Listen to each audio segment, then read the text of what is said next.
दिल्ली पोलिसांना मारो मारो म्हणणारा तरुण तर नागपूरचा सांगितलं आहे. आंदोलनात नेमकं काय घडलं? राजधानी दिल्लीतील CJPचे आंदोलन अजूनही संपले नाही. आंदोलनाने संपूर्ण देश ढवळून निघाला आहे. शिक्षण व्यवस्थेत सुधारणेची अपेक्षा असणारा तरुण दिल्लीच्या रस्त्यावर उतरला आहे. तरुणांच्या या आंदोलनाचे अनेक व्हिडिओ सध्या सोशल मीडियावर व्हायरल होत आहेत. 20 जुलै रोजीच्या आंदोलनात दिल्ली पोलिसांना मारो मारो म्हणणाऱ्या तरुणाची तर देशभरात चर्चा झाली. या तरुणाने आंदोलनातून मागे न हटता दिल्ली पोलिसांनाच आवाहन केल्यानं तो नेमका कुठला आहे असं विचारलं जात होतं. दरम्यान आता थेट राजधानीत जाऊन संपूर्ण देशाचे लक्ष वेधणारा हा तरुण नागपुरातला असल्याचं समोर आले.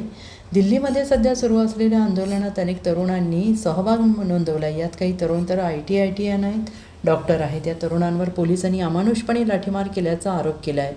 तसे अनेक व्हिडिओ सध्या समाज माध्यमांवर फिरत आहेत. याच आंदोलनात नागपूरचा भारत बानाईत सहभागी झाला होता. आंदोलनात तो नागपूरमधून दिल्लीत गेला होता, परंतु पोलिसांनी अचानक लाठीमार केला. त्यावेळी त्याला पोलिसांनी घेरलं आणि त्याला मारण्याचा प्रयत्न केला. पोलिसांच्या या आक्रमक पावित्र्याला न जुमानता त्याने पोलिसांनाच मारू मारू म्हणत होता. तसेच मला मारून टाका सर असं म्हणत आंदोलनातून माघार घेणार नसल्याचा संदेश देत होता आणि त्याची चर्चा सगळीकडे झाली. भारताने बातचीत केली. त्यावेळी बोलताना एका मराठी तरुणानेच माझा व्हिडिओ शूट केला. मला अगोदर काहीच माहीत नव्हतं. नंतर मला सगळ्यांचे फोन यायला लागले.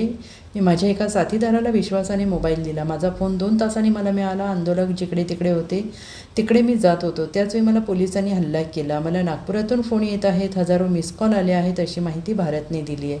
माझ्या तब्येतीची विचारपूस केली जाते. मी सगळ्यांना सांगू इच्छितो की मी चांगला आहे. क्रांतीसाठी आम्ही लढत राहू असंही त्याने ठणकावून सांगितलेलं आहे. नागपूरच्या CJPचे आयोजक आम्हीच आहोत. Bureau report SVN Marathi.